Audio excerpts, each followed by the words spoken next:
우리 경제의 정말 중요한 뿌리, 바로 자영업자분들 이야기입니다. 이분들이 정말 막다른 길에 몰렸을 때 슬그머니 손을 내미는 어두운 그림자가 있죠. 바로 불법 사금융입니다. 오늘 우리는 바로 그 절망의 고리를 끊어내고 국가가 어떻게 든든한 방패가 되어주겠다고 약속하는지 그 속을 깊숙이 들여다보려고 합니다. 이 한 문장, 이게 단순한 구호가 아닙니다. 자영업자를 지키기 위한 새로운 국가 비전의 어떤 도덕적인 기반, 모든 정책이 바로 여기서부터 출발하는 아주 강력한 원칙인 거죠. 그러니까 설령 가게를 잃는 아픔을 겪더라도 한 사람의 인생과 그 존엄성만큼은 국가가 반드시 끝까지 지켜내겠다는 약속인 겁니다. 자, 그럼 먼저 문제의 근원부터 한번 파고 들어가 보죠. 도대체 왜 수많은 자영업자분들이 안전한 은행을 놔두고 불법 사금융이라는 위험한 덫에 빠지게 되는 걸까요? 이게 사실 구조적인 문제거든요. 큰 경제 충격이 오면 자영업자들이 가장 먼저, 가장 크게 타격을 받잖아요. 그런데 아이러니하게도 바로 그럴 때 은행 같은 제도권 금융의 문턱은 신용도가 낮다는 이유로 더 높아져 버립니다. 당장 내일 가게 월세 내야 하고 직원들 월급 줘야 하는 이 절박한 상황에서 너무나도 쉬워 보이는 그 불법 대출의 유혹만이 이분들을 기다리고 있는 거죠. 불법 사금융의 수법은 정말 악랄합니다. 단순히 돈만 뜯어가는 게 아니에요. 처음엔 서류도 필요 없다, 바로 돈을 준다면서 쉽게 유혹하죠. 하지만 곧바로 연이자가 수백 %에 달하는 이자 폭탄이 떠집니다. 돈을 못 갚으면요, 가게로 찾아와서 손님들 앞에서 망신 주고 영업을 방해하고 심지어 가족이나 친구들한테까지 연락해서 인격적으로 완전히 무너뜨리려고 합니다. 결국 피해자를 철저하게 고립시켜서 신고할 생각조차 못하게 만드는 그야말로 한 인간을 파괴하는 잔인한 과정인 겁니다. 이게 그냥 뉴스에 나오는 어떤 추상적인 경제 문제가 아닙니다. 바로 우리 주변에서, 우리 사회 곳곳에서 계속해서 반복되어 온 수많은 사람들의 비극적인 이야기입니다. 이 흐름을 보시면 딱 보여요. 나라에 큰 위기가 올 때마다 자영업자들이 어떻게 벼랑 끝으로 내몰렸는지가요.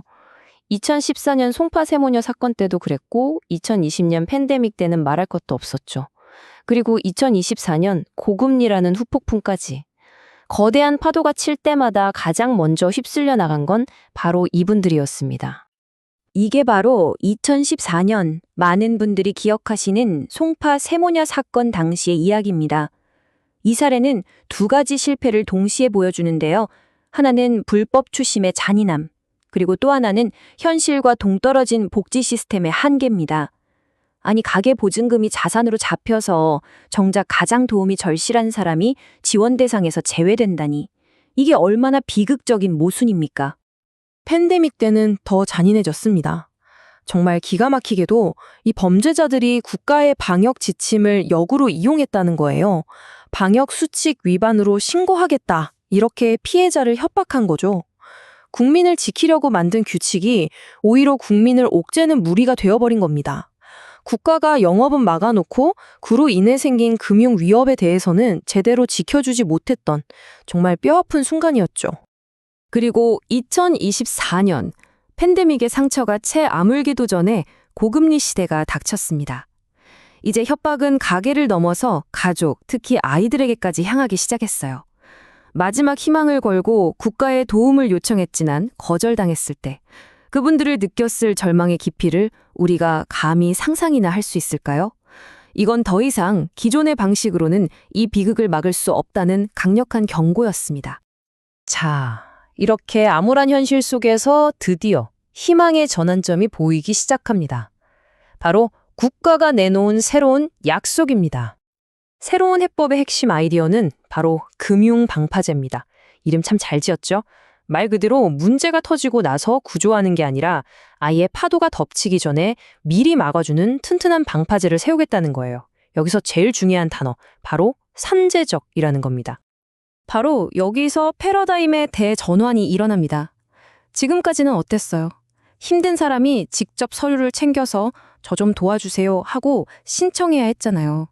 이제 그게 아니라는 거죠.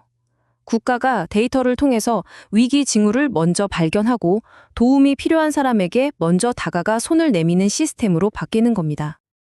그렇다면 구체적으로 이 약속을 어떻게 지킬까요? 정부가 내놓은 핵심적인 3단계 구조 계획을 한번 뜯어보겠습니다.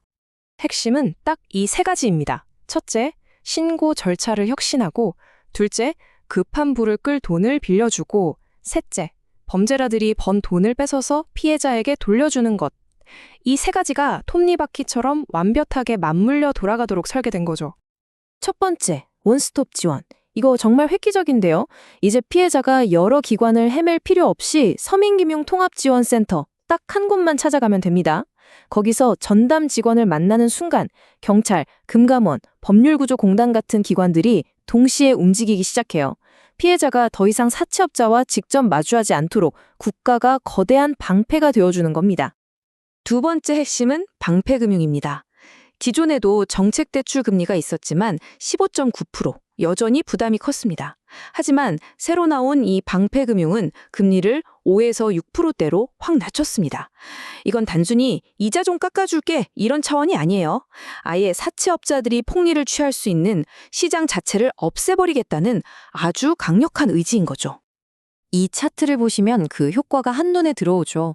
15.9%에서 5.5%로의 하락. 이건 그냥 숫자의 변화가 아닙니다. 매일 아침 사채업자에게 뜯기던 그 돈이 이제는 우리 아이 학원비가 되고 가게에 들여놓을 신선한 식재료값이 될 수 있다는 뜻이거든요. 그야말로 자영업자의 삶을 바꾸는 실질적인 변화입니다. 그리고 마지막 세 번째 계획입니다. 범죄자들이 가장 두려워하는 게 감옥 가는 것보다도 자기가 번 돈을 몽땅 빼앗기는 거라고 하죠. 이제 불법 사금융 조직의 수익을 끝까지 추적해서 몰수하고 그 돈을 복잡한 소송 없이 피해자들에게 직접 돌려줄 수 있는 법적 근거를 마련했습니다. 가해자가 번 돈으로 피해자를 치유하는 진정한 회복적 정의의 실현이라고 할 수 있겠죠. 그럼 이 모든 시스템이 잘 완성되었을 때 우리의 미래는 어떤 모습일까요? 정부가 그리고 있는 청사진을 마지막으로 한번 살펴보겠습니다.